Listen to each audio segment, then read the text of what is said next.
VHS Files contains spoilers, adult content, and harsh language. Listener discretion is advised. It's showtime. It's showtime. Welcome to the VHS Files Podcast with Jenny Lou, So what do you want to do tonight? Jason, What about pizza and movie night? Eric, I want to rent a movie. and Josh. I want to go to a good video store so I can get a good movie. And this is the movie of the week. Get this pizza movie night started. Hello, and welcome back to the VHS Files Podcast. It's summer, everybody. It's hot. Summertime. We're getting into our summer movies. Is this our first summer movie? I think this is the first one we're doing for summer. Our schedule's gotten all out of whack here lately, so. Because it's summertime, we're lazy. right. No schedules. What's a schedule? It's been one crazy summer. Am I right, guys? Oh God, I'd rather be better off dead. But Well, it's funny you should say that, Eric, because tonight we're talking about One Crazy Summer. The movie of the week.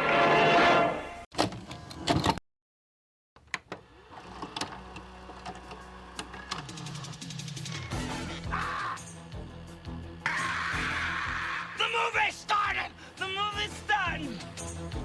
Not really, I just want them to come running in from the lobby thinking that they missed something. Hi, I'm Ed Stewart, movie star, also known as Bobcat Goldthwait, and me and my friends John Cusack and Demi Moore I hate boats. I'm not getting on any boat. I beg to differ. just had one crazy summer. Your dad said you were collecting shells. Shells! 57 millimeter! We did all the normal things people do. Hey, little boy, will you hold on to this for me? Made friends! Sorry! Oh, no. Saw the sights! Please, your enormous is anything but chili. Killed our own food! Dazzled women! Are you ready for me, Hoops? We were party animals! Help me! Everyone loved us! My car. And we loved every minute! By the end of the summer, I felt I'd grown a lot personally. I felt a little bit better about who I was and where I was going. Okay, let's move it out. Here we go. Wave. It really was one crazy summer. Oh man, I didn't even realize that. he didn't do the homework. I He know, thought we right? would watch something else. One Crazy Summer. This one came out August 8th, 1986. I couldn't find a budget for this movie, to be completely honest with you. And Warner did not release it. Warner did not release the budget for it. No, they never did. It made Nope. $13.4 million. So I mean, that's a bit of money. I can't imagine this movie cost more than $4 or $5 million to make. $500. A couple of I was thinking about $400 or $500. I mean, I don't some know. of the production in it's all right. I mean, I've seen worse movies Oh, as far as production goes. This is a strange one. Directed by Savage Steve Holland. We've watched One Crazy Summer, and he also did Better Off Dead. And other than that, would go on to do How I Got Into College, The Last Halloween, Legally Blondes, plural, and Big Time Movie. Savage Steve Holland was big into SNL. I think he was a writer for SNL. Yeah. For He a was while. a assistant writer. He also did the writing for the Bill and Ted TV show. Which I have never They seen. Yeah, and the only reason I dug that up because I'm like, I don't kind of remember there being a Bill and Ted TV show, and I love Bill and Ted, but I don't remember the TV. I don't show. remember a TV show either. So yeah, I've only seen the first Bill and Ted. I've never seen Bogus Journey, so we'll have to get to that one here on the show sometime. but you know the thing he's most famous for What is that? that everybody loves.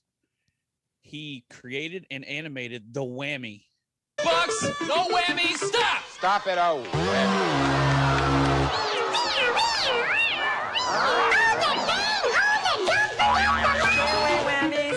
Stop. Stop at oh. Press your luck. No whammies, no whammies, no whammies, no whammies. Wow. Interesting. That's the easy guy. impressive. Yep. I did not realize that. But He no one likes designed- whammies. Yeah, nobody Exactly. wants You them. know, you don't want the whammies. But Whammies once are you, but what's funny is trouble. I did not realize that, but then when you watch One Crazy Summer with the animated stuff, you're like, because Yeah.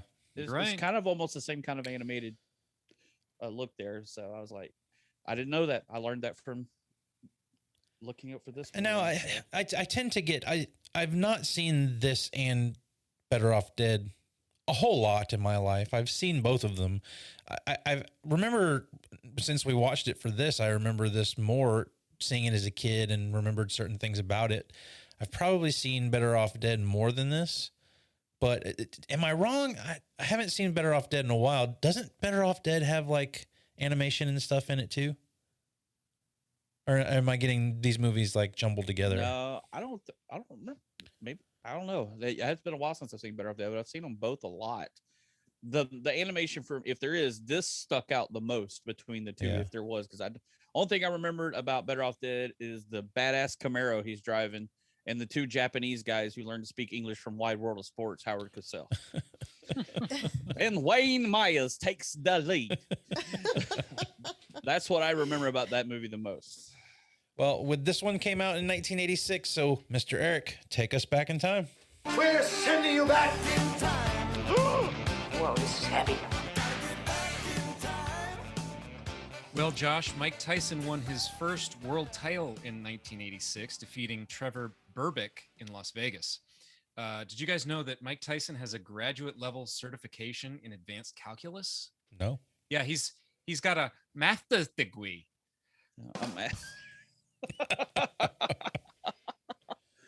Oh God. Jesus Christ. Suffering succotash. In 1986, we got the wedding of Arnold Schwarzenegger and Maria Shriver. You guys know what Arnold Schwarzenegger calls a colonoscopy? What, Eric? A Cameron Diaz. Cameron Diaz. All right. The Oprah Winfrey Show debuts nationally in 1986. Oprah went on to live up to her name because her audience members Winfrey stuff. Mm. Wow. Okay, that one was. You that get one a was joke, okay. and you get a joke, and you get a joke. Everybody gets the jokes. And finally, this NES classic hit the shelves featuring this legendary tune.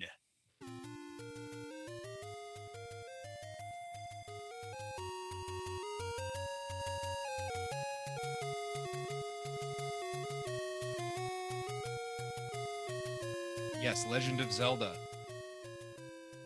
I've never played Legend of Zelda. Well, the Zelda series is known for its amazing music. It's quite good. Is it good? Is it good, Eric? Yeah, How good is it? quite. All right. Well, getting into One Crazy Summer, it was weird. We've been on a weird schedule here, and this one was one of those where I put it on the schedule because it fit the whole theme of summer that we wanted to go with. But I was a little didn't kind of want to watch it for some reason. I don't know what it is. It's probably because I know what it is. Well, tell me, Eric, what is it? It's terrible. Terrible? I don't know if it's terrible. Well, to be honest, I was just not looking forward to watching it. I had not thought I had seen it a whole lot of times, which in my adult years I have not. I have not watched this movie very much in my older years, but after watching it for this, I realized that I had seen this quite a few times as a kid, and there are certain things about it that stuck out to me, namely Bobcat Goldthwait. Mm-hmm. Yes. I forgot he was in this, and I was sort of dreading watching him in this, but after we turned it on and started watching it, he's my favorite part of this movie. Unbelievable. Dude, he is the best part of this movie. Guys, he is my least favorite part of this movie. Oh, this is going to be a good conversation. Just turn Eric's mic off. Listen, I like Bobcat. I like a lot of people in this movie, for the most part. It's this is Bobcat raw. He's he hasn't quite like reeled it into an acceptable level to where he's not obnoxious as hell. And I get that he's supposed to be obnoxious, but the screaming, I should mention, I had never seen this movie before, so I have no nostalgia attached to it whatsoever. Oh, okay. That's why. Yeah. You saw So coming in here, Bobcat with his screaming and his yelling, and oh God. Have you not seen any of the Police Academy movies? It's the same character. Yeah, pretty much. I honestly, like, not really. I mean, I've watched some of the Police Academy stuff on television way back when, but like, I pretty much haven't seen any of that stuff. So, well, those will be fun to get into, and we'll have some more Bobcat in there. But I don't know. Yes. Bring on the Police Academy, all of it. But to be honest, for not really feeling like watching this movie, I had a blast watching it. For this, like Jenny and I sat here laughing our asses off at this movie. Maybe it was because we were in a particular kind of mood. I don't know, but like I was just like the right amount of silly. This movie is the perfect amount of stupid for me. Yeah. Like it's not too stupid. It's not, like it kind of hit all my buttons. And what did you guys like, Jason? You said you've seen this movie quite a bit. You grew up watching this one. Oh yeah, dude. I mean, I was like 9 when this came out. So, I mean, I'm an old guy, but dude, I love this movie. And this is, I mean, I mentioned this how many times before. This was definitely a TBS TNT movie. It come on every summer. I mean, it was a staple on summer television, especially any Ted Turner type network TV. But this and Better Off Dead would usually come on. And then another movie that we might talk about, Summer School, was always on too.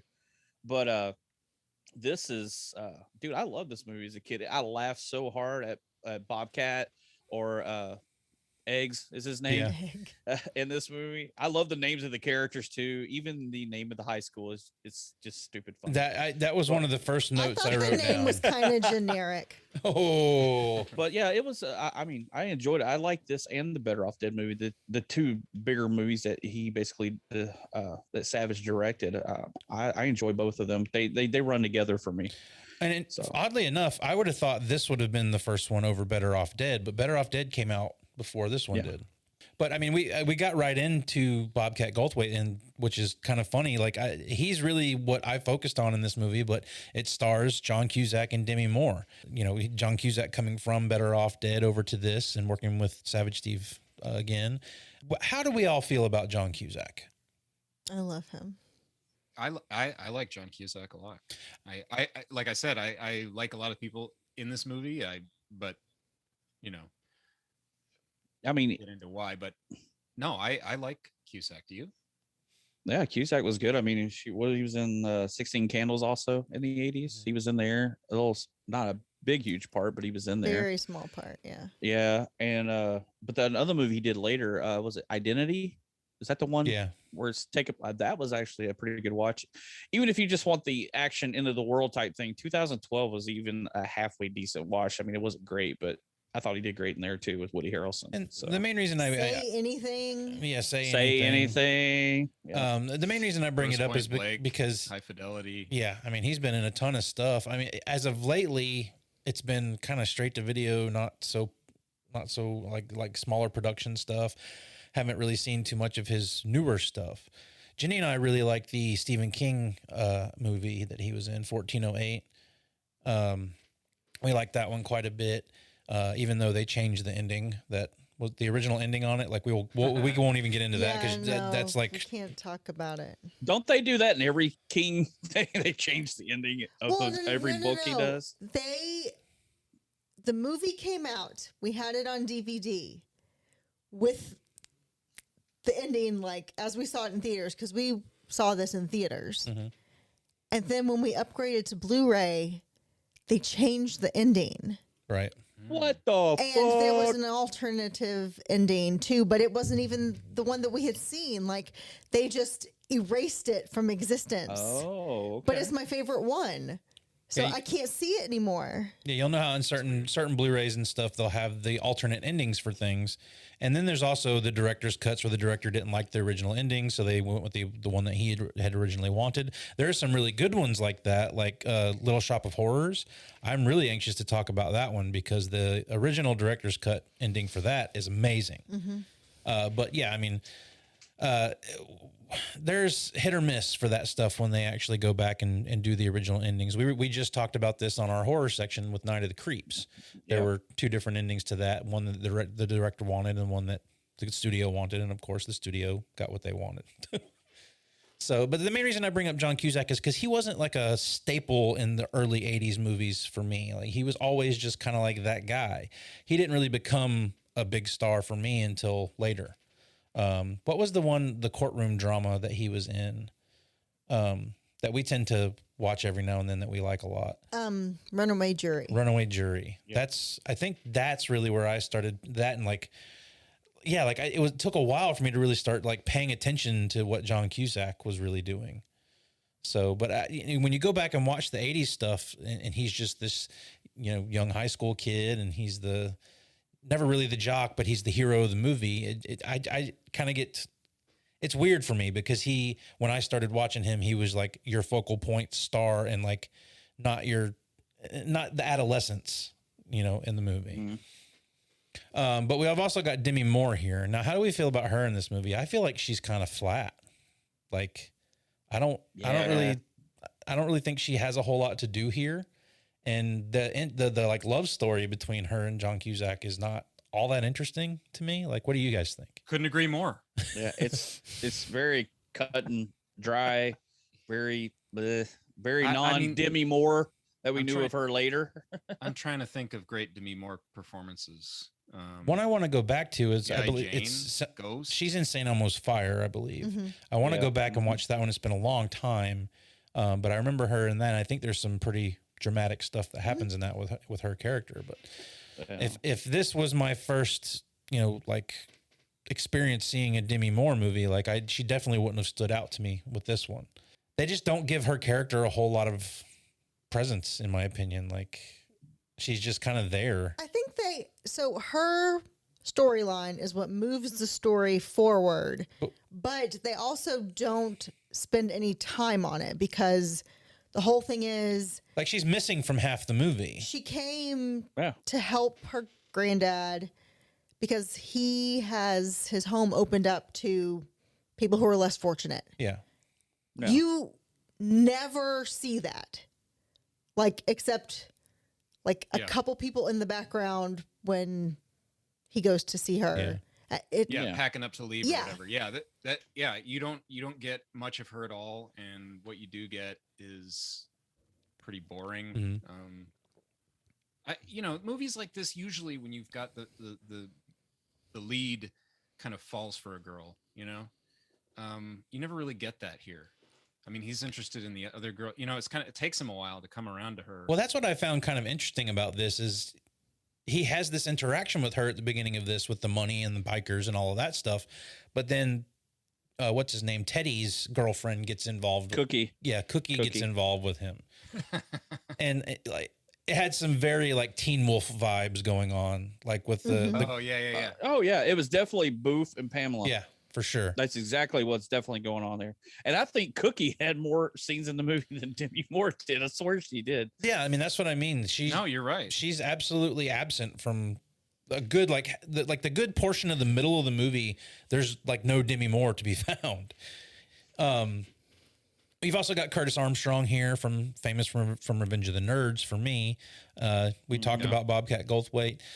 You've got Joel Murray, one of the Murray brothers. As soon as he popped, I like him in it. As soon as he popped up on screen, I was like, "Hey, it's the Murray guy." But I think he's good in it. I think he's fun in that character. I like George. I like his character, George. He's kind of just he's good. He's a good sidekick to Hoops, John Cusack's character. I think he's good. I think he has some better lines in the movie than John Cusack does through the whole movie. George does, and then he gets the girl in the end. Yeah, it's funny. Like a lot of the hijinks that happen with him throughout the movie is pretty entertaining. Namely, the beach stuff, and being buried and getting farted on. I honestly like when you talk about what happens in this movie. It sounds really funny. But when I was watching it, it wasn't working for me at all. But yeah, when you're like, when he keeps getting stuck under a guy in a beach chair and the guy keeps eating food and farting on him. Like it sounds amazing, but yeah, and the fact that it happens in two different occasions, you know, it's, I'm trying to find the actor who played the other Stork twin. That's Tom Villard. Okay. He was you remember that horror movie Popcorn? I never saw Popcorn, but I've seen him in something else. Yeah, so he was like he was the he's been in other. He was in Heartbreak Ridge, My Girl. My Girl. That's what I'm thinking of. He's in Grease too. Yeah, Grease too. I remember him from Popcorn, another oldie horror movie that a lot of people don't know about because I watched some off the wall shit. But he was pretty decent in that too. But yeah, when I see him in this, I automatically think Popcorn. Yeah. Well, we'll have to watch Popcorn on the horror section someday because I remember seeing like the box art for that whenever I was a kid and never got around to watching it. So with the person taking their face off. Yeah. I'm just and we get a young Jeremy Piven in this. I was just about to bring him up. He's such a douchebag in this movie. I mean, if you did a top 4 for best douchebags in cinema, he's a contender for sure. And he's always looked the same. Yeah, he's always been pretty bald on top with the sides, and he was in Entourage and stuff like that. Yep. Old School. The one that he did wasn't a douchebag. That he was fucking cool was PCU. I never saw PCU. That quite a few times. Well, with a very young John Favreau, with a very young Brett Favre. Brett Favre. So yeah, that was where we get the line. Don't be that guy. It's from PCU. Don't wear the T-shirt of the band you're going to see. So the wraparound story here with John Cusack and having to write his paper for college, like would this normally be what you would do for like your? If you're trying to get into art school, they want to see like your portfolio of things you've done, and they might give you an assignment to like submit a project, your interpretation of whatever they want. I don't remember this movie being so slapstick. I'll go ahead and put that out there now. Like this is, like I said, it's just the right amount of stupid for me. In fact, and where it's like, you've got your I was going to say Police Academy because I'm thinking Bobcat Goldthwait, but the Naked Gun stuff, which is completely just or like National Lampoon's Hot Shots. Shots. That's what I was thinking. Yeah. See, that stuff isn't really my jam. It's not mine either. You know, it dips in this. Yeah, this goes so far into like the cartoony, goofy stuff, and that it kind of gets it loses track of like any sense of story sometimes. Yeah. But that's what we want sometimes. I don't want to have to think about a movie. I just want to sit here and just stupid shit. It's like Airplane. You know, everyone thinks Airplane's like the funniest movie in history or whatever. Not everyone, obviously, but it was determined by someone, and it's for the same reason. Now, I do like Spaceballs though, so I don't.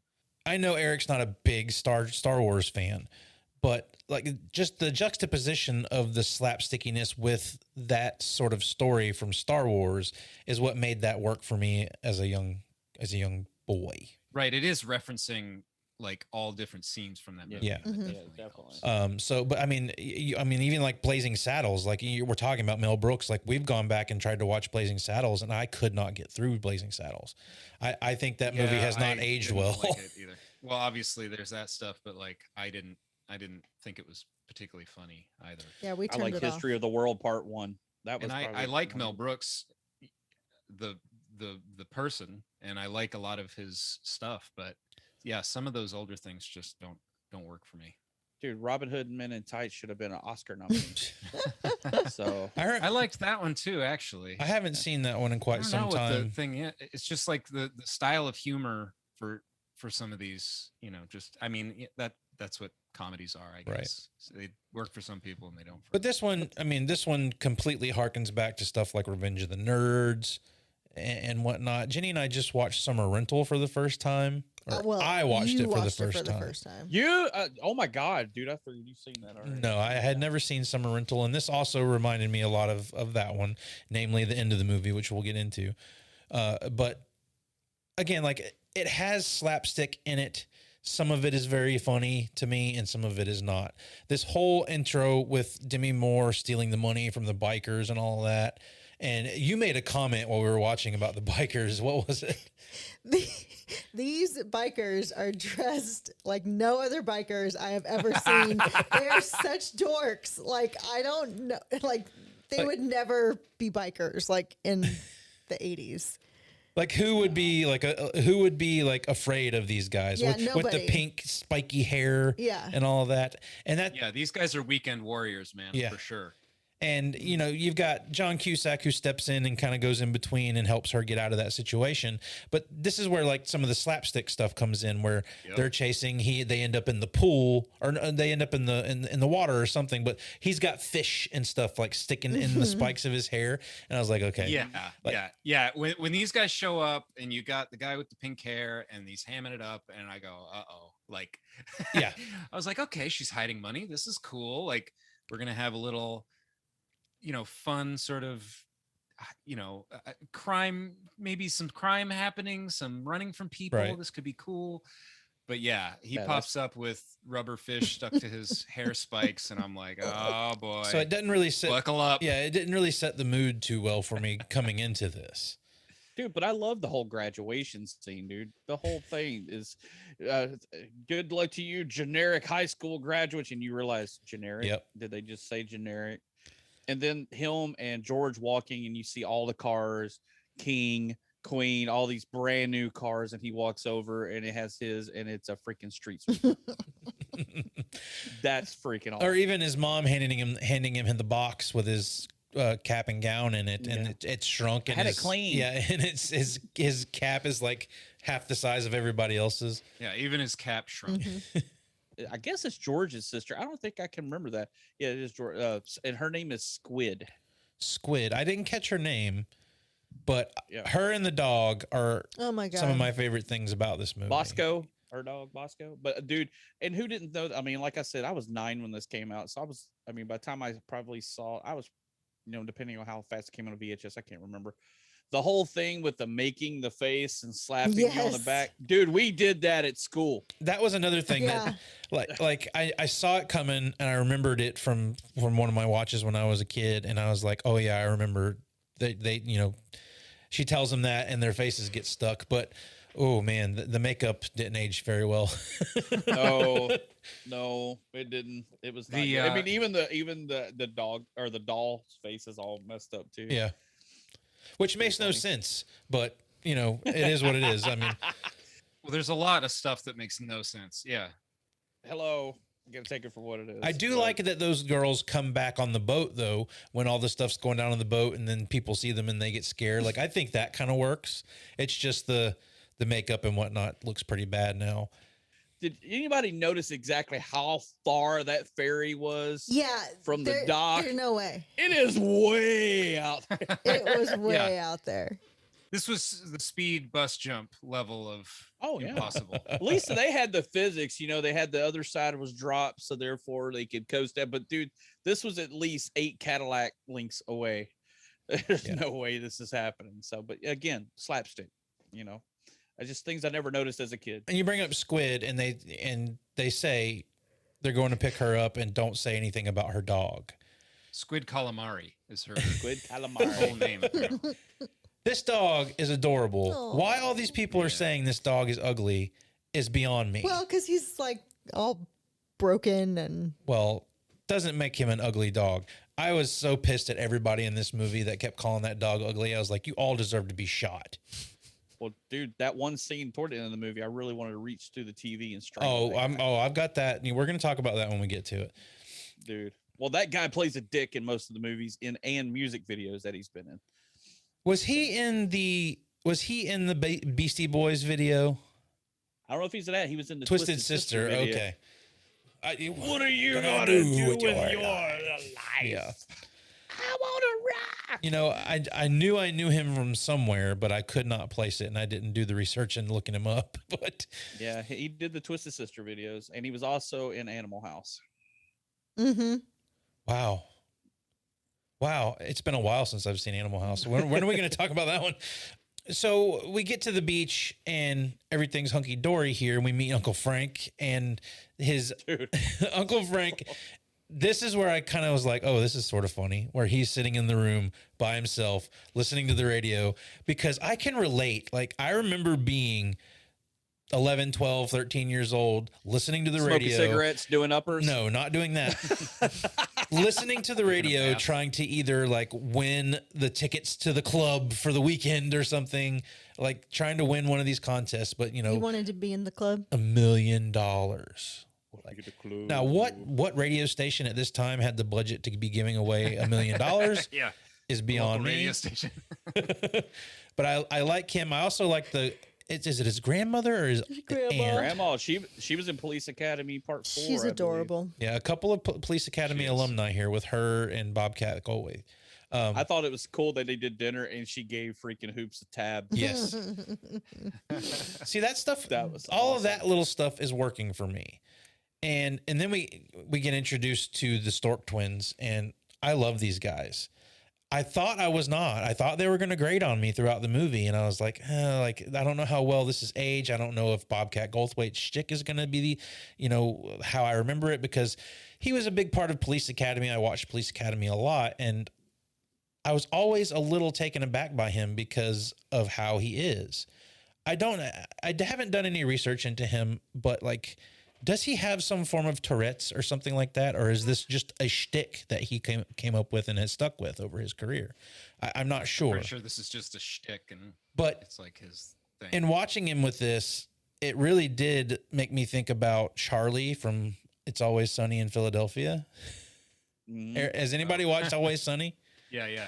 I've seen it. I feel like Charlie is really drawing some inspiration from Bobcat Goldthwait. For sure. Hey, recast.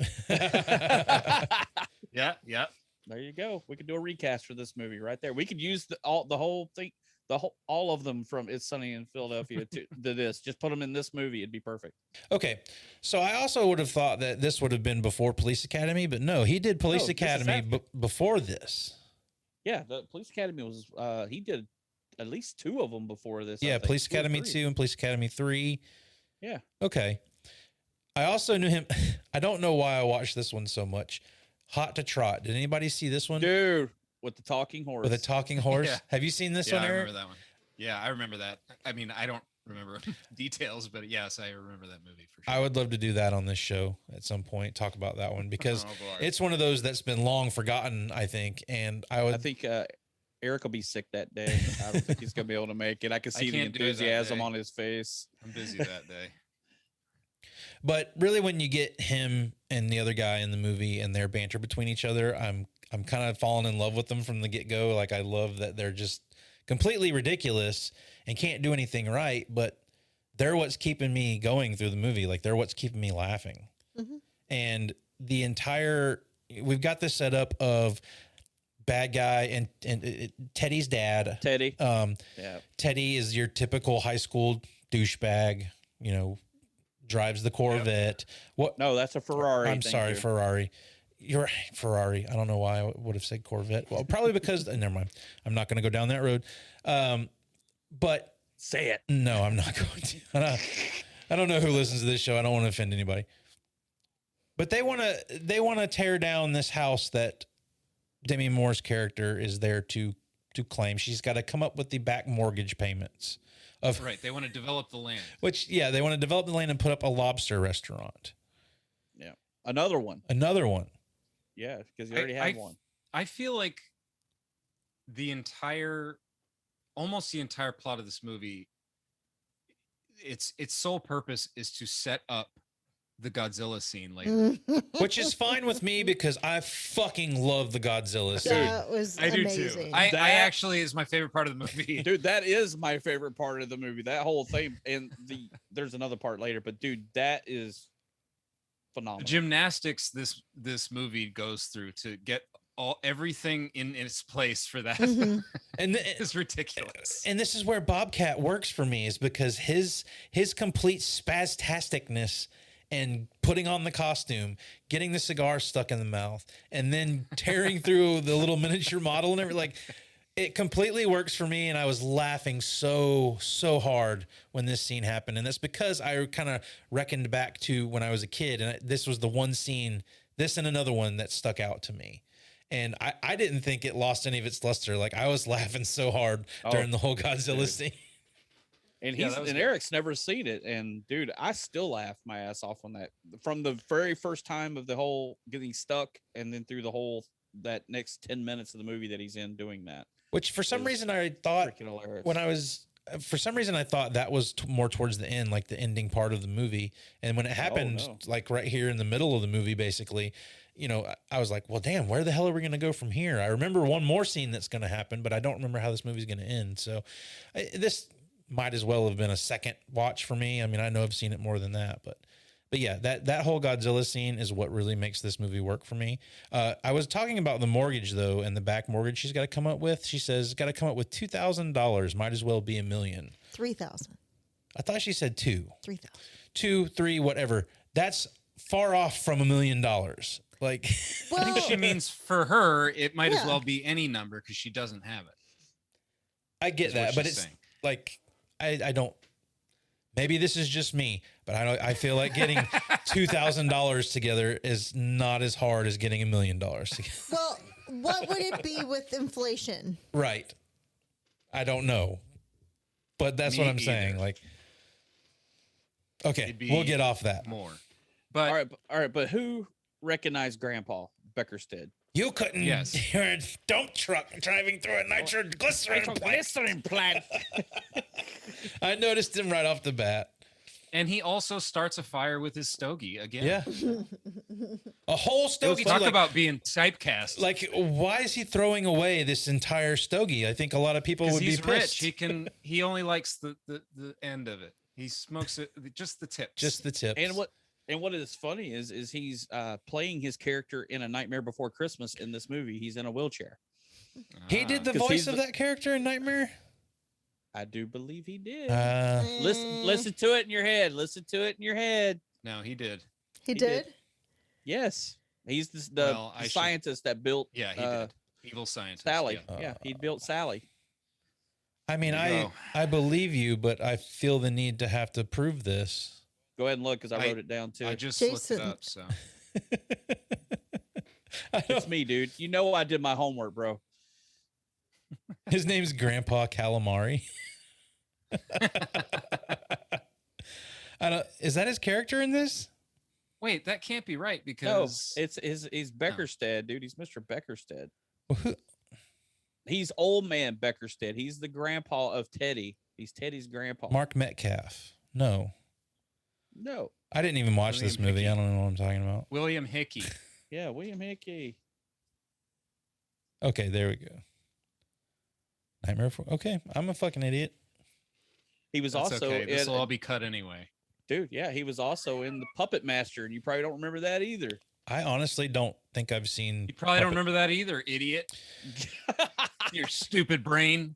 I don't think I've seen the first Puppet Master movie. I think I've only seen like the second one. Well, I'm taking away your Nightmare Before Christmas card for not knowing that. Both of you. Honestly, like she's the one with the Nightmare Before Christmas card. I mean, I like the movie, but not like she does. Jenny, Sorry. I am disappointed. So I have a question for you guys. Do you like this movie because of the Jaws references?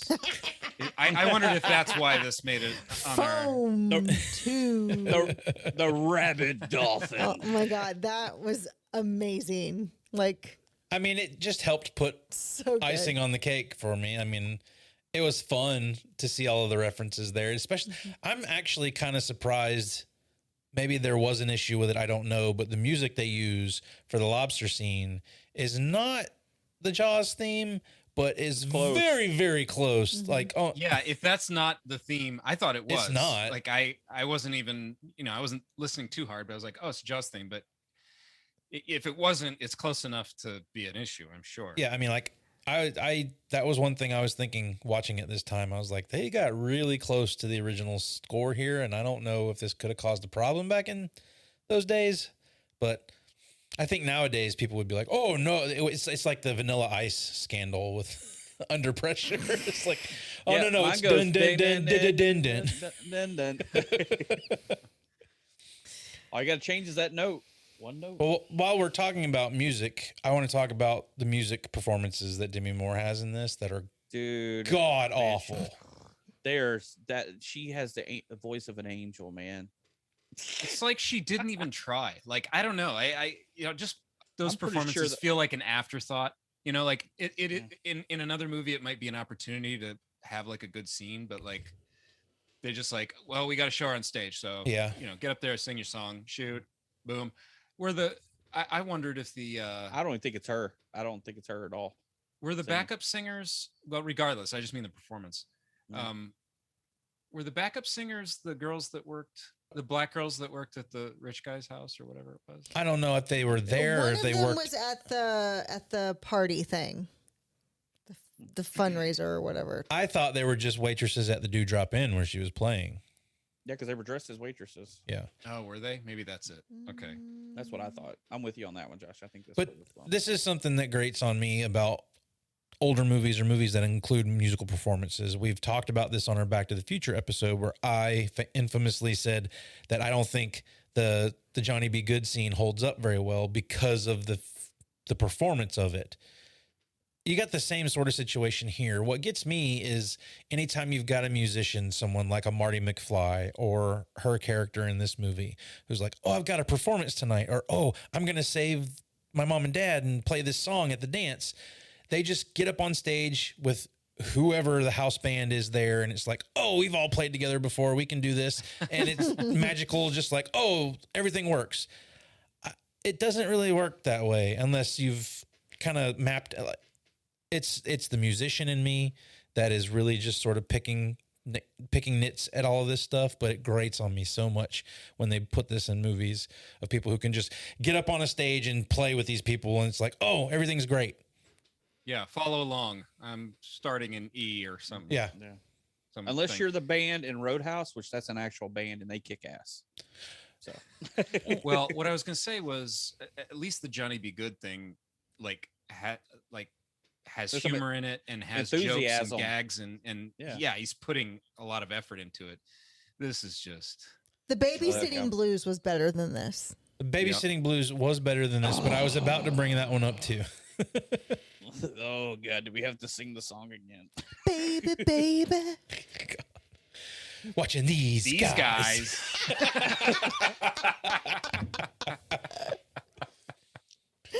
I'll see you guys later. I'm out.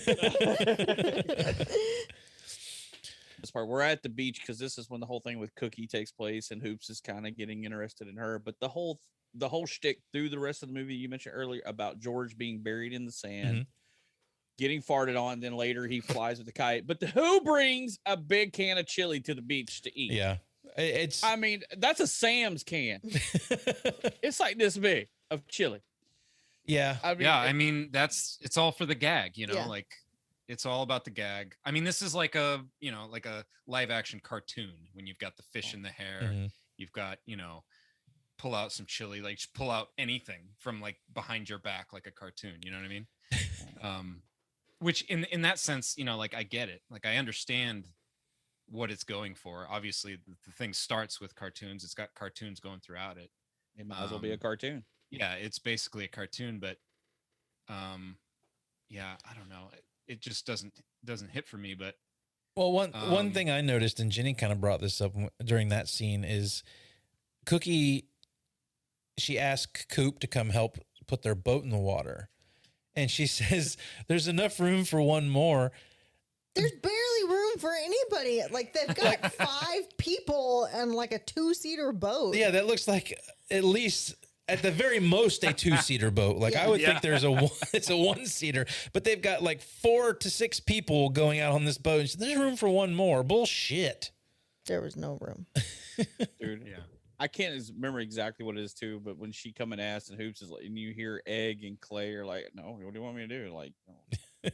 Do your driveway. And it's my day off.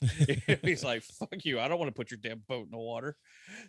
Dude, yeah, like you said, the banter with Egg and Clay, the both of them, they help carry this movie along. And along with George, I like George too. But like you said, Hoops and Demi Moore are supposed to be the main people in this movie, but I don't feel like they help move it along other than for, the hero's got to save the day type thing. That's really about all there is to it. And you got to have the love interest. It's like you brought up earlier. Cookie's in the movie more than Demi Moore is. And I thought that was pretty interesting how they introduced that she's interested in just, I don't know if it's just that she's bored with Teddy or Teddy just is bored with her or whatnot, but she goes after Coop. She's totally with Teddy for the money. There you go. Yeah, I don't think she wants to get in a long-term relationship with Coop. With Hoop. Excuse me. Oh, Coop. I've been calling him Coop. Sorry about that. Hoop. Cusack and Hoops put together. Yeah, Coopies. But, she just wants to fool around, I'm sure. The interest that she has in him isn't really explained. The interest that he has in Demi Moore isn't really explained, or him like that much, other than maybe that art scene on the beach. That's pretty much all we get of them kind of like starting to connect a little bit. Well, I do feel like they're going for him and Demi Moore's character to get together from the biker stuff where he helps her out of that. Sure. The art scene on the beach. But then they throw this thing with Cookie making an advance towards him, which offsets everything. And he makes the decision to go out with Cookie instead of going to the performance. That kind of sat wrong with me a little bit. He's a man. He's confused, man. Which head are you thinking with here, bro? Well, he also had his friends telling him to go to the movies with Cookie. Yeah, and he almost backs out. Yes, but she shows up. Mm-hmm. Dude, then he buys her the biggest bag of popcorn that I've ever seen. that noise that when he opens the door, I swear it was right out of Friday the 13th, dude. Because I like rewound it and I'm like, that is totally the noise every time Jason shows up or somebody walks up. I was like, that is totally. But yeah, that bag of popcorn. Holy shit. And she ate the whole fucking bag. She ate the whole thing. Oh, so you have a little bit of an appetite. That's a great cut when they cut back to it and she's just crumbling the bag. He didn't eat any. Dude, I mean, I love me some popcorn. I don't think I could eat that. And she's like a 98, 110-pound girl eating a whole bag of popcorn. Yeah. No, ain't happening. But it, like you said, it's slapstick. Well, we've talked a little bit about the main cast here. Let's talk about some of the other cast in this movie. Almost Famous. I know that, dude. I don't know them. I know her. Haven't you ever heard of that guy? What's his name? That guy who was in that movie that was out last year. I'm sort of famous for being almost famous. Okay, so I wrote down Joel Murray just because he's a Murray and he's in all kinds of stuff, but unless you really know who he is, you don't know who he is. Yeah. I also put down Curtis Armstrong because he will always be Booger to me, unfortunately. I wonder if he hates the fact that he was Booger in Revenge of the Nerds, because I would assume most people just know him as Booger now. I don't think he does, because he's played Booger in a number of those, and he even comes back for the next generation, Revenge of the Nerds, the next generation, or whatever that is. He comes back for that, dude. But Booger's been paying the bills for years. But dude, I agree with you on both of those, because I mean, not only did he did Nerd, but I watched the show Supernatural. Mm-hmm. He was a reoccurring character on there. He was also in that movie Ray with Jamie Foxx. I think he plays his manager. Curtis Armstrong? Yes. I don't remember that.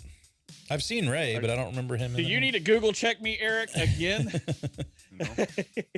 But yeah, I mean, he's actually done some other movies other than these. He's actually had some serious roles. I mean, there weren't like upfront type thing, but he was like a secondary character in those. So. He was also in Risky Business. He kind of played the same character through the 80s, pretty much. I mean, yeah, he could have got typecast. He could have been Booger in all of those movies, to be honest.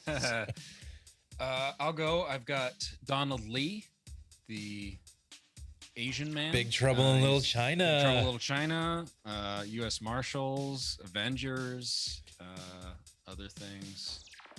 He's been in a lot of stuff, a lot of TV as well. Who was he in Avengers?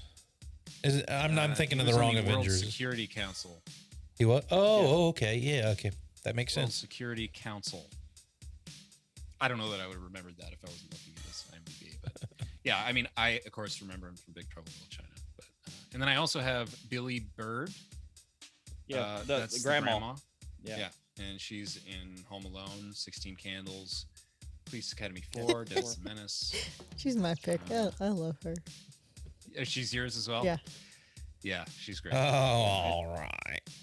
And I had Mark Metcalf also because Animal House. He was in the movie Heavenly Kid. I liked that movie when I was a kid. The Twisted Sister videos, everybody from the 80s remembers him from those videos. He was also in Where the Buffalo Roam, too. I haven't seen Where the Buffalo Roam. I really want to see that one. So that's the three I had. So I honestly, like, I'm kind of digging Donald Lee from Big Trouble in Little China. Well, but that's just because you love Big Trouble in Little China. Pretty much. Basically. I mean, Joel Murray would be the more likely of an almost famous candidate for me. I mean, because I think a lot of people would see Curtis Armstrong and go, "Oh, that's Booger," but right. I don't know how many people would really notice Joel Murray and go, "Hey," you know. Yeah, because I think he did Hatchet. He was Dharma and Greg, and I think he was even in Mad Men too. Oh yeah, I forgot he was in Mad Men. Yeah, so yeah, that's why I wrote him down. That's why he's on my list. Either him or the guy Curtis Armstrong that played Booger. That's who my main two. Hot take. Here's my hot take. Hot take. Hot take. Hot take. Hot take. He's the best Murray. Since you bring up Mad Men, like everybody raves about Mad Men, I didn't think it was all that great. I don't think Jenny did either, did you? I thought it was fine. I am in marketing, and I never could get into it. I watched like 2 seasons. It just didn't work for me for some reason. What was the redhead lady in that? Christina Hendricks. Yeah, she's hot. That's the only thing I would watch. But other than that, no. It did break Elizabeth Moss out into the mainstream. She was in stuff before that, but I like her character. Yeah. Which is, well, we're getting on a tangent here. We can do a TV talk episode about Mad Men and go off the rails on that, but I think everybody here kind of concurs. It's like, eh. Which it's funny because it's in a lot of people's like best TV shows of all time, and it was okay, but it ended very badly in my opinion. But what TV series does end perfectly? Very few. 6 Feet Under, Breaking Bad. But I'm talking about all of those. We complain more about more of those movies or TV shows that ended badly than we do the ones that ended No, man, Dexter ended perfectly. Exactly. We don't even know how it ended. Oh, because it's still coming back. I think it's a little too late for Dexter, but of course I'm going to watch it. I mean, me too. I'm just hoping that they can correct that terrible ending that they did. I don't know. I don't know. I don't know how you correct it. I have a feeling they'll just cut it loose and not.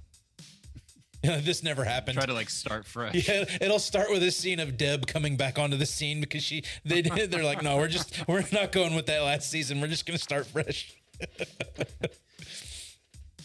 Moving on. Well, we are two eggs showing up to the movie prop truck to relieve Clay. So they worked out this thing because Hoops is on the date with Cookie, and they're all trying to make sure Teddy doesn't show up. Man, all this stuff with them and like the plan, and it's like it was so overblown. Like, clearly the Egg Brothers, or what are they called? Stork Brothers. Stork Brothers are incapable of anything like other than working on cars, clearly, or boats. But to trust them with this important task, it's foolish. Yeah.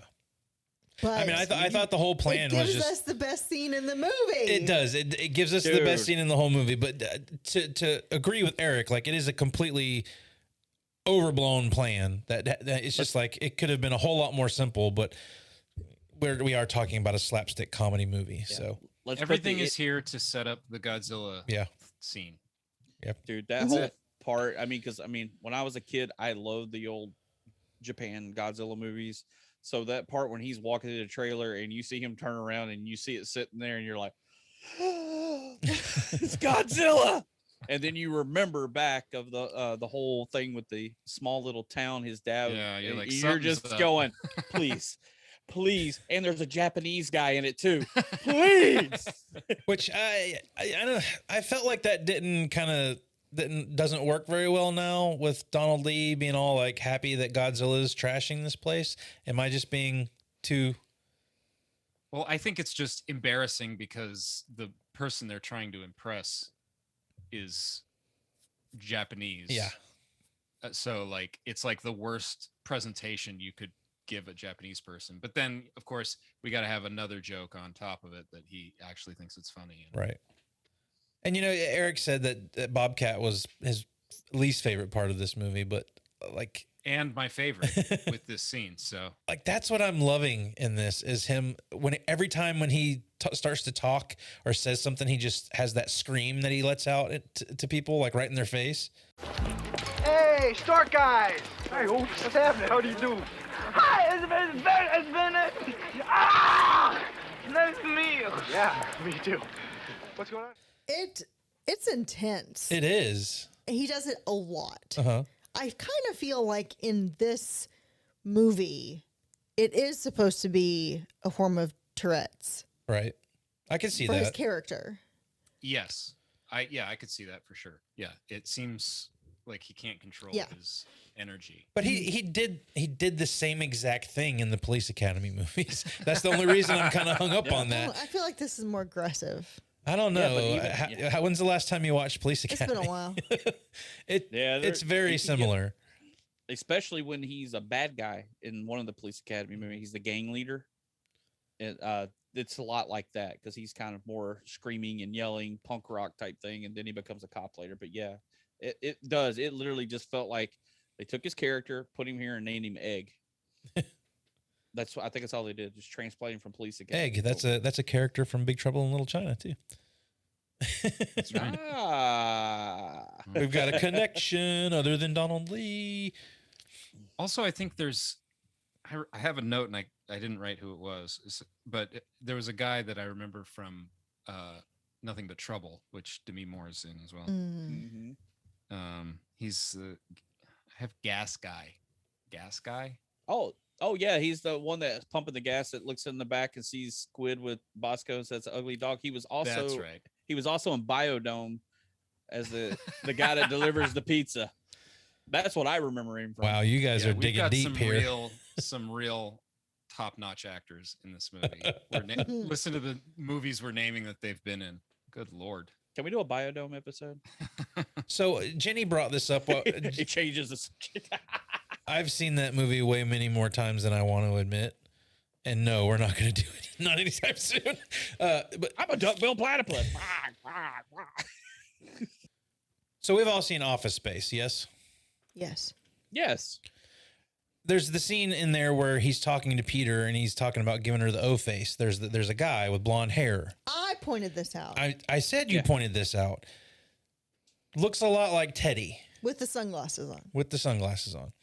Not otherwise. But I did my research, and unfortunately, it is not him. It's not him. No, I know it's not him. It just looks like him. But he very well could have been. Like he looks that similar to him that I thought he could have been the same guy. Giving her O-face, giving her a ride on the bone coaster. Oh. Yeah, that guy. That looks like Eric. I'll tell you one thing about Teddy, though, is he fucking loves to swim. I gotta do my laps, Dad! Yeah, he's got to do his laps. With his floaties. His floaties. That's the kind of shit. I almost didn't notice that until he... I thought they were arm weights. No, those were fucking floaties. I thought they were arm. I never paid attention. I've seen this movie so many times. I don't care what's on his damn arms. Or water get wings, the cookie. if you prefer. Water wings. Water wings. Water wings. Just think about the movie we're watching. They were definitely water wings. Yeah. Yeah. I wanted to touch on a character that we skipped over earlier in the movie because it plays into Ack's character, which is Booger. Ack. Ack. Did anybody recognize the general from the Boy Scout guy? Honestly, I was going to write him down for Almost Famous and completely forgot about him. I remember him from the SCTV days with like John Candy and all that stuff. He was on the Ed Grimley show too with Martin Short. He's been in a ton of stuff. He's great for that. I can't remember what his name is. You're a jackass from Happy Gilmore. That's who I'm thinking of is Happy Gilmore. Yep. The whole date went to shit. Teddy shows up and they use Ack as a freaking basketball goal in this shot right That's here. so stupid. I really Put don't your like arms together. I- I'm like, Well, they're only shooting from like 6 feet away too. Is so not regulation height. yeah, not regulation height or distance or basket. None of it makes sense. But the thing is they set this up from the very beginning of the movie when they named the character Hoops. Yeah. Right. Which is funny because they play it up like he tells Demi Moore's character that he lied to her. Yeah, I mean, now, are we to feel a specific way about Hoops because he lied to Cassandra, or are we feeling like Cassandra was in the wrong for volunteering him for something that he had, he didn't? You could tell he didn't want to do this, and he knows he's bad at basketball. So should he have? I don't know. He shouldn't have lied. That's what it comes down to. I don't know if he so much as lied as kind of like let her make her own conclusion. Which is dishonesty, yeah, I would say. But not a big deal. Like, who gives a shit? She's trying to save him from getting beat up. So that's true. She's trying to help him out. She is. The alternative was he was about to get his ass beat. True. Yeah, that's true. Very true. And I love the little line that she says right there. Do you know karate? She says, no, I know Dow, the company who makes mace. That's pretty good. Because they're like, Dow, what's Dow? That's a pretty cool little line. Well, let's talk about some lines. Let's go to bigger quote. You're gonna need a bigger quote. Jason, you got any taglines? There was only one, and it is lengthy. Well, I was like, they spent more on the budget for the tagline than they probably did the movie poster. So let's hear it. This is one of my favorite things is listening to how bad these taglines were. Yeah, all right. Are we ready? Eric, are you ready to give me your whole dissertation on how bad this is? Yeah. Okay, I like it. Tagline: they're out of school, out on Nantucket, and out of their minds. With this crowd, anything can happen. Jesus Christ.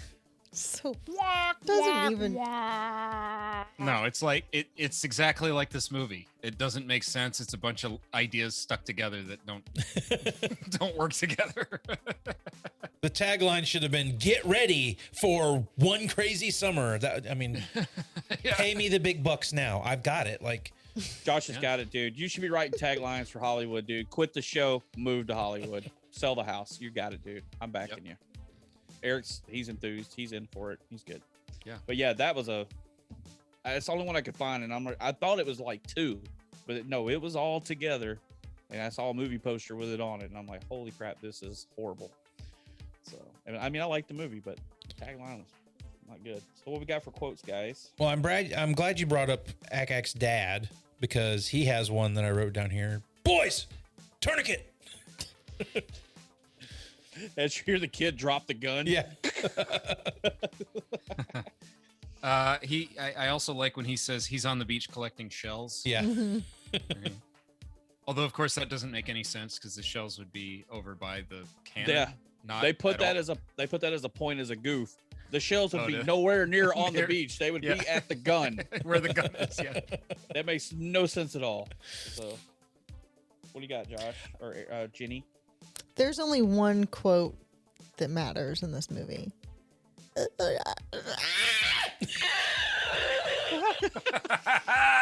Dude, she nailed it. I thought Bobcat was on the show. Damn. That was good, Jenny. I like it. I like that she went there. That was awesome. good. I have a Bobcat quote as well. No. It's whoa. That was a little. Wow. You need some time alone, or you got to go drop a deuce? You got a turtle head a poke in there? That's what he sounds like. Anyway, he says, "Do you have anything heavier we could carry, like your car?" Yeah. I like that. I like when Cookie is asking them to get the boat in the water. And John Cusack's like, what do you think, boys? Should we help these girls? And Bobcat's like, no, that sounds too much like work. Yeah. Oh, that was a good one. You did that was pretty good. That was pretty good. Thank you very much. Wow. Wow. Dude. He's on a roll. He's on a roll. Good Lord. Folks. This man is fired up. He's channeling the Bobcat. I got the one where they're videotaping Bobcat or Egg on the beach. It says, hello, ladies. I'm here for your daughters. That one was pretty good. I mean, like I said, he carries the movie. Let's see. Oh, George, when he's reading the paper, did you ever notice that people die in alphabetical order? I wrote that one down too. It's so good. And he's reading the obituaries. I'm like, wow. I love that one. I have another one. The uncle who's trying to win who's locked in the room trying to win the contest. He says, "Why don't they just leave me alone with my dream?" I wonder that sometimes myself. Here, you got another one from the very beginning of the movie. You touched my car. What? You touched my car! I love how he pulls him down and gets. You touched my car. Here, let me just wipe it off. I can't. You stole my alphabetical order one. I like that one a lot. I like when they're at the restaurant or bar or something, and Ack comes up to the Murray guy's character, and he says, "You finally told the Führer no, huh?" Yeah. talking about his dad. Oh. And then I think my favorite, other than the alphabetical order one, is when John Cusack and Hoops and Cassandra are having the conversation at the end about the boat race, and they've determined that he's going to be the captain, and he's like, "I hate boats." She says, "Well, maybe you just haven't had the right experience on a boat." And it's like, bow, chow, bow, wow. And then they definitely had sex. And then they definitely did. Yeah, as you see the boat floating away from the dock, you see people doing it. Yep. But then, I mean, you got the one with the Cadillac that obviously was not going to land on the thing, and they're all sitting there looking, and George says, "This is going to be one great summer," and then they're all strangling him in the front seat. I like that one. I do like his kind of turnaround in this. He says, "Do you need a place to live? She's got really reasonable rates if you're not family." Because we saw earlier with Grandma charging Hoops for his dinner. You know, we've talked about all these, like Bobcat and her from Police Academy, and we've talked about Police Academy throughout this. Like, this movie really just kind of makes me want to watch Police Academy. You guys should do your own Police Academy podcast. Hey, I'm down. I'll do it all the way to part. No, if we're gonna do it, we're gonna do it all the way. We're gonna go all the way to Mission to Moscow. But no, and I it think should not be. It should not be affiliated with the VHS Files. I think as far as I could go is part 5. I don't know if I could go past 5. Actually, Miami Beach is the last one I saw. Or no, That's part 5, isn't it? I think that's part 5. There's Miami Beach, and there's one after that, and then there's Mission to Moscow. I can't remember what the one in between is called. I haven't seen Mission to Moscow, and I've heard it's really bad. But no, Eric, you brought up earlier, like, if we liked this movie because it had this connection to Jaws with the movie that's being made there on the beach. Yeah, I do think the dolphin looks pretty terrible. I mean, I think it's supposed to look terrible. Yes. Yeah. So, I mean, that's the one thing about it I don't really care for is how the dolphin looks. But I do like the shot from inside the dolphin's mouth. Yes, later. That's pretty good. That's like the best shot of the film, truly. Like, it's the most creative, cool-looking shot in the entire film. Not that this film's full I think of that's creative better than shots, some of the shots from Jaws 3. So, Jason does not like Jaws 3. Give me 1 and 2, man. 3 and 4. 3 has a special place in my heart. Oh. Well, we're talking about Jaws. We got to talk about the lobster pool scene. Yeah, I think we're about there. Yeah.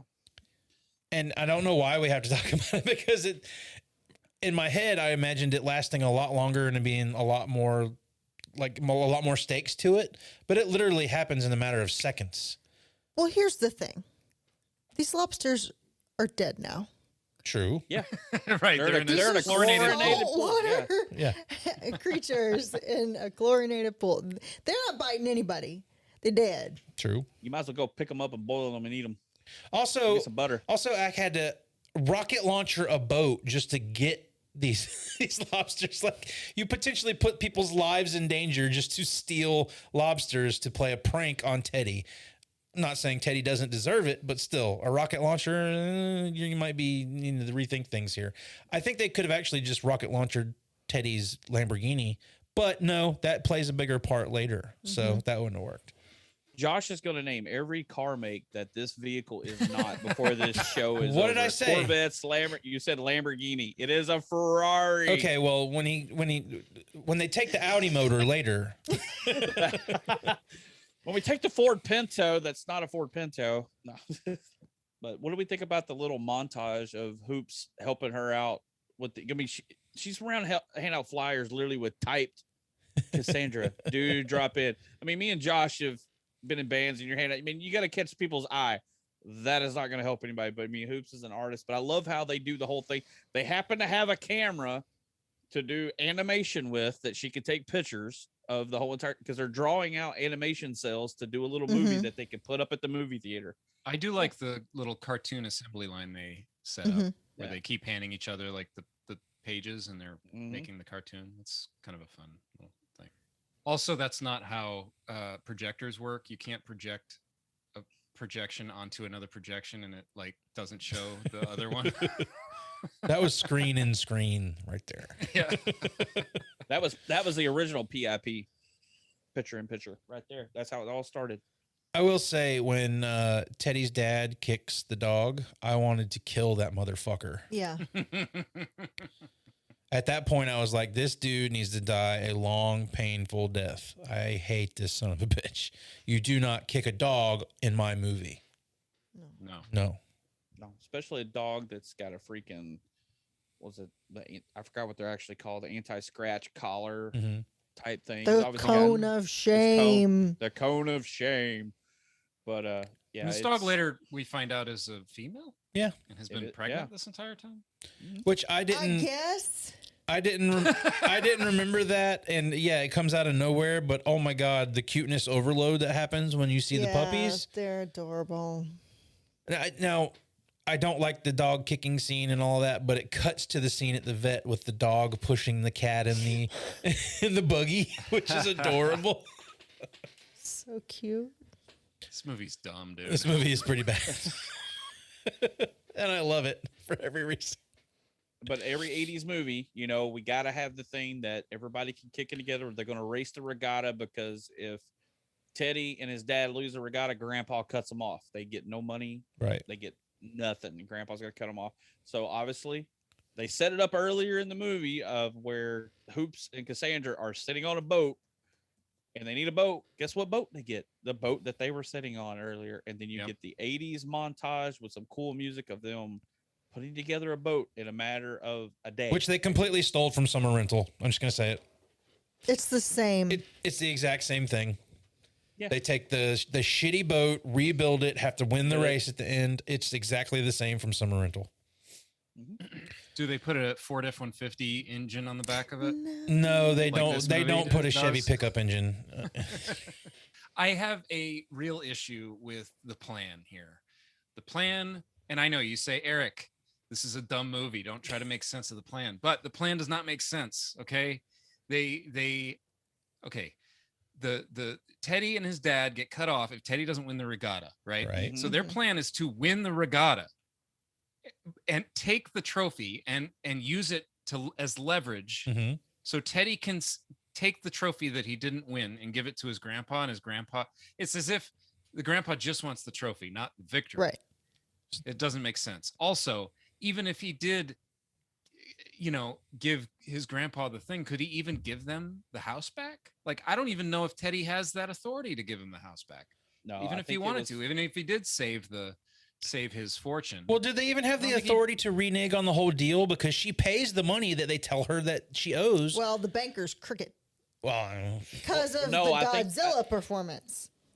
Yeah, I think because you notice at the end of the Godzilla performance, he's standing there fine. Well, when we see him again, he's wearing a neck brace. I think Mr. Beckerstead kind of put the hurt on him. Oh, there was definitely a cut scene. Choking him when that's the whole right. Godzilla thing Oh, happened. that's right. Yeah, I forgot about you choking him. Yeah, so I think he kind of, he was probably scared. And like he said, and plus he has way more money than you. Well, regardless, it makes no sense. Like, if they we won, now we can give him the trophy and he can give that to his grandpa, and then that's like him winning. It's not like him winning at all. He just has the trophy. It's stupid. But stupid. But the part I want to talk about, all right, we get through the whole movie, this whole slapstick stuff like that. Dude, this is actually kind of a halfway serious moment here. When Teddy brings his car in and Clay went to go get it and he comes back and he punched his face and you can see he's got blood, and you kind of, the emotion of Egg seeing his brother punched you know, there's a little bit like, whoa, Yeah. okay, there's a little bit Yeah, of I emotion agree. right there. That's like of a weirdly serious moment. In the movie I mean, almost, but I love the chainsaw and the screaming, and I love how they run and shut the doors real quick. They're like, because they were showing the motor. Literally, that motor was like a trolling motor for. I mean, it's like this. Big Oh around yeah, at the top. for like a It's little so dinghy. small, yeah, like a dinghy motor type thing. And they're like, I mean, you kind of know what's going to happen at that point with the chainsaw. Well, and I thought they shutting were the going to door. take the engine. I didn't know they were going to put the lights in the car on the back of the boat. Gentlemen, I'm blowing the hatch. One thing I did notice is there's no Joan Cusack in this movie. Usually when you see John, there's always a Joan somewhere. Joan. But we got to the boat race scene, and I was like, I have not seen Joan Cusack this entire movie. I don't think she's coming. And sure enough, there's no Joan Cusack. Or is Joan just John in drag? I think there are Joan people on just the a internet variant of John? that have theories about that. Maybe he just didn't feel like doing drag for this show. Maybe. I don't know. Just putting it out there.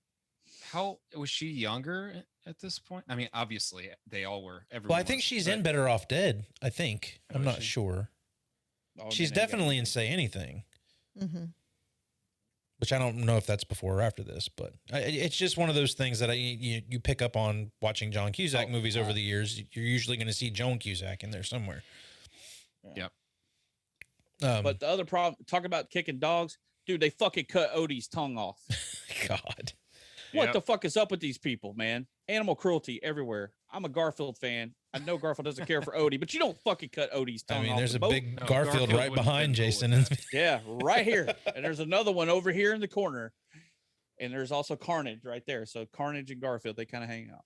So, but yeah, when they pull up, I thought that was awesome as a kid because I did love Garfield so much. And then you see when they come up in the boat, you got the big Odie at the front with the tongue hanging. Dude, that was so cool when I was a kid. I loved those cartoons. The boat race is actually kind of fun. I don't think so. I think it's terrible. Oh, okay. I think whatever you say, Josh is going to disagree, and whatever he loves, you hate. I feel that this is what we're doing I mean, today. you know, at least I felt like something was happening. There was like a narrative that I could follow. Like they're racing, they have to win this race. I can at least we gotta win this race. It pulled me into the movie, at least, you know, because I was just rooting for them to win. But Well, maybe I'm just lost on how this race was supposed to work because they're paddling to a specific point, then they're raising the sails, then they do the motor.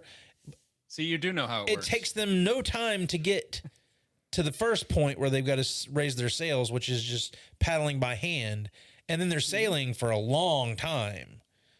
So, is it a shorter shorter distance? Distances. Well, it's probably they're not all like equal. out, over, and back or something.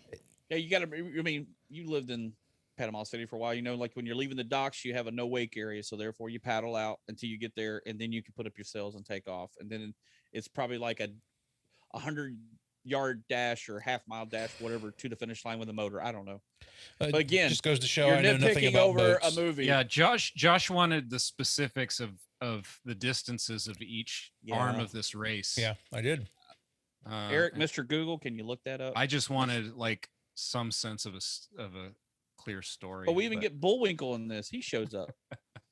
Bullwinkle, I missed that. Mm-hmm. Bullwinkle's on the sail. What's the matter with you? Oh, yeah, right. What's the matter? What's the matter? What's the matter, you? The best part of the regatta is the rabid dolphin. Best part. Yes. And you get to pay off with the little girl. yes, and she's piloting this vessel. Squid calamari. Squid calamari. Revenge. It's a great for her name. dog. And if you look up the actress that played her, all I saw was a police photo. Are you as an adult? Whoopsie. I don't think she went on to do anything, but I typed in the name and it was a mugshot.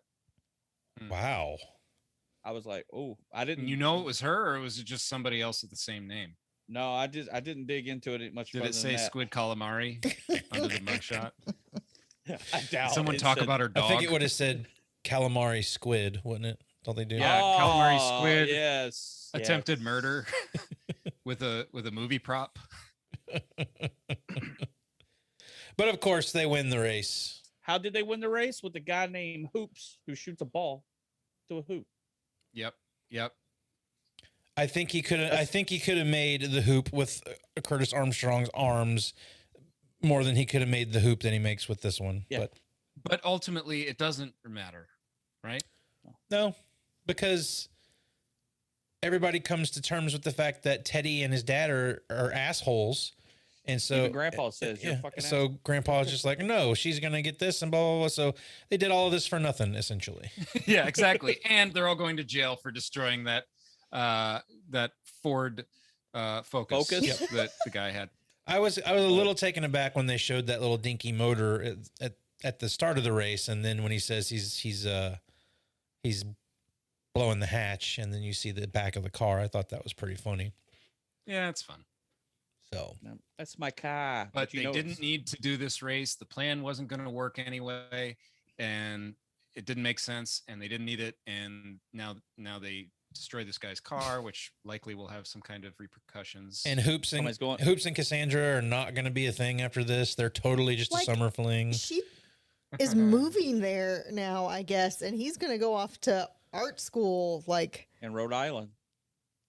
Yeah, no. Yeah, this movie's pointless. Why did we even watch it? Great question. George gets cookie. That's all that matters. George does get cookie, but we can't miss out with the Uncle Frank moment at the end of the movie, dude. He wins the $1 million. Fair and square. But of course the call drops. How did it drop? He ripped the fucking phone cord out of the damn wall. And he just so happens to have a bazooka in his room too. No. That's where Ack was storing his gear because he said you could store your gear in my Uncle Frank's room. That's how much I wasn't paying attention. So that's why it's there. And who plays the DJ? Anybody know who the DJ was? No. It's Rich Little, dude. I don't know who that is. He's been doing voices over stuff, and he's kind of like a big time voice actor. Been doing it like since back at the Carol Burnett show through the late 70s, 80s, and all that kind of stuff like that. Interesting. I didn't know he used to do, I think, the Little Debbie commercials on TV too. So I don't know. Yeah, nobody did their fucking homework, just me. Yeah, just you. Am I the only person who watched this damn movie? I think I was just too busy laughing at all the absurd shit going on in it. And this movie doesn't work on a lot of levels, but it was, like we've said, it was a fun watch. Yeah, it was. We were having a ton of fun watching. I'm glad you guys had fun with it, and you know. Maybe if I was in a different mindset, I would have, but I don't know. But I think it's cool that Egg and Clay show up at the end after it blows up the radio station. Ooh, bonfire! Get the marshmallows! Oh, of course. One more just total shit joke to throw on the pile. Eric doesn't get to do good, bad, and the ugly this week. He's been doing it through the whole movie on the ugly scale. Hands down, my least favorite movie we've reviewed on this podcast. Wow. In any form. Okay, well, let's get to the nitty gritty. Any form. The good, the bad, the ugly. I thought you were gonna go, why did you make me watch this movie? Eric, you're gonna go ahead and start tonight, buddy. The good, Godzilla, of course. And also, I like the boat dance when they come in and they're dancing on the boat into the regatta. And then bad is the projector not working that way. That's not how projectors work. Also, the plan makes no sense. That's bad. And ugly is the Bobcat scream every time he screams. I hate it. I don't mind when he's talking and when he's acting. Like, I like Bobcat, but like the screaming, bad. I think the best part of it for me. Never mind, Jenny. What's your good to my ugly? The good is we already had Godzilla, so I'll say I do quite enjoy the rabid dolphin at the end. Yeah. It's very good. Very. Of course you do. Very jawsy. Bad. Just the lack of Demi Moore's character's like story in it that, it's just like, oh, here I am, and never gonna talk about this again, really, except that I need to keep this house. Ugly, even though I love it, I do admit that the screaming did grate on me. Yes. It did, because it was just persistent, but I liked the character, and I get what he was doing, but it was like 50 times in the movie. It was exactly. It was a lot, and it was very loud. What I'm going to just say is, I'm just going to say that every time anybody makes a repetitive noise in the movie, Jenny's going to hate it because she hated what's his name's laugh in RoboCop also. So did I. So you can put me on. Say, look, they're both of y'all. Yeah. Obviously. Weirdly, we don't like annoying things. Weird. We don't like things that are annoying.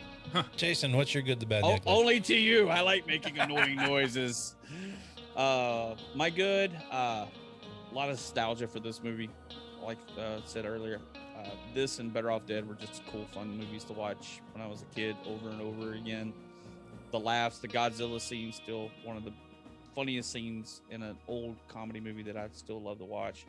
Bad, the two main stars of the movie aren't really the stars of the movie to me. Yeah, I agree. I mean, they're not. They're just kind of. They're almost secondary character. I mean, like you said, Egg, Bobcat, and his brother, and George, and I think even Cookie and Teddy are more in the movie sometimes than John and Demi are. But and the ugly in this movie. I mean, there's some ugly parts because it doesn't really hold up that well, but it's still good. But the ugly part is that Jenny and Eric hate the screaming. And I think they're ugly for hating the screaming because I love it. That's not even about the film. That's your just. It's my follow the turn. rules. You hush your mouth. There are clear rules in this segment. What rules? I want to change my ugly to Jason. Jason's face. Nah, I don't mind the screaming and yelling. I think it's funny. I think it's, like I said, I love the Police Academy movies. I think it fits perfect. But yeah. And okay, my ugly is him kicking the dog. That fucking sucks. There you go. Yep. Jason, I should say, like, I could totally see liking this movie as a kid.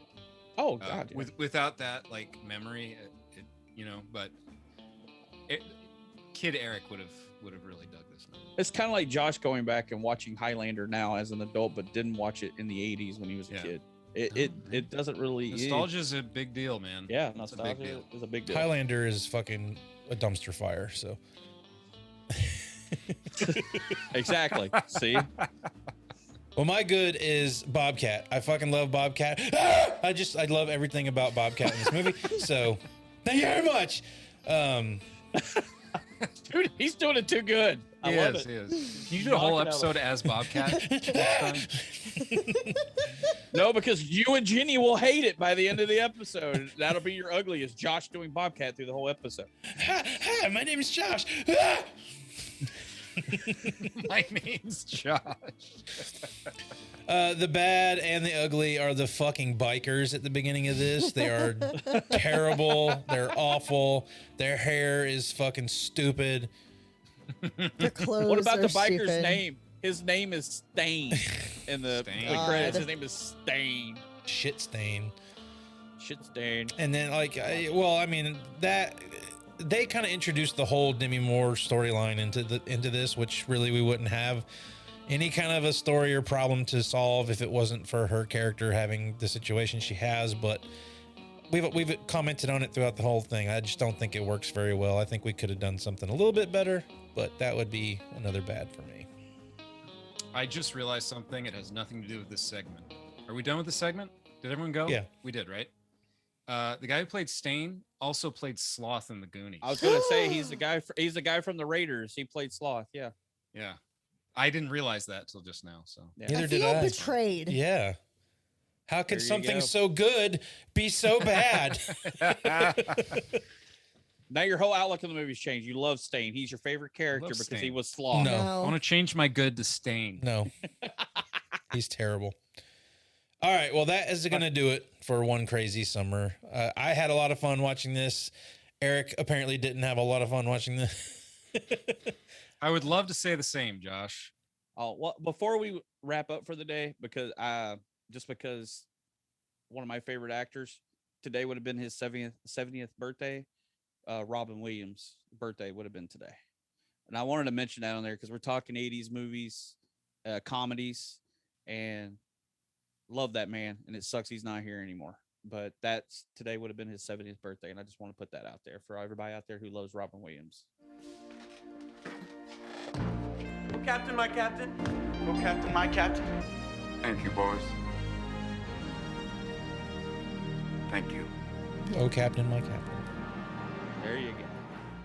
Well, that'll do it tonight. Wrap it up. I think we're going to come back with another movie of the week that's going to be summer themed, and we're going to talk Summer School. Has anybody not seen Summer School here?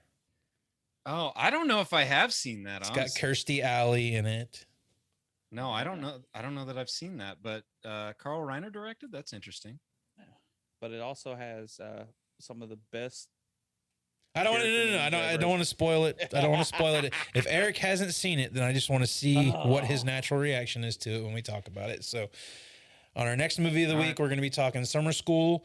I'm going to stop saying next week we're going to be back with another movie. We're just going to say that's the next movie of the week we're going to have. Next time on the VHS Files.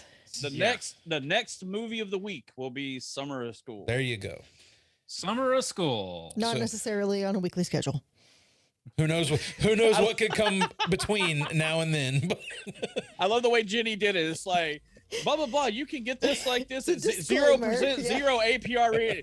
But if your credit score is below this, you're going to play for this for the rest of your fucking life. I love it, Jenny. That was awesome. Disclaimer. Well, until next time, be kind. Rewind! Rewind! The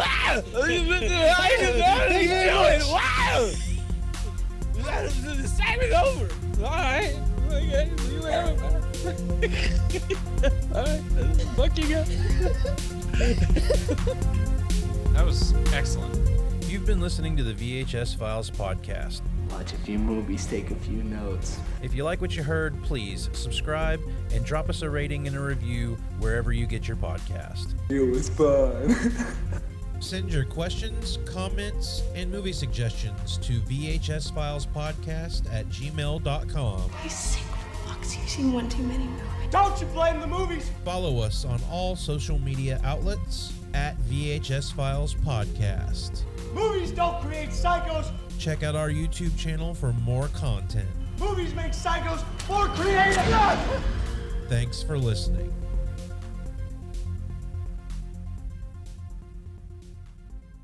Guys, let's not lose control here. No, let's lose control. I want to see shit start flying across the room. Well, at least let's start the episode first. But yeah, well, I will say, go ahead, Eric. Go ahead. No, you go ahead. I'm okay. Fine. No, I'm gonna go. Okay, go. Hey. Okay, come on, guys. So apparently, Savage Steve Savage. I can't talk tonight. Jesus Christ. Wow. Sorry. Okay, I'll go. Yoshi, what are you doing? Yoshi. No, you know what? You go. Fuck. Come on. Josh. We're tired of talking about cars. We don't need. It was not a Yugo. Okay, fine. I'll go. I'm talking into the fucking microphone. You're horrible. You guys are horrible. Go, Josh. I don't know, Margot. You have upset Roxy. Pissed off Roxy. Yes. I'm sorry. I forgot what I was gonna say. Oh yeah,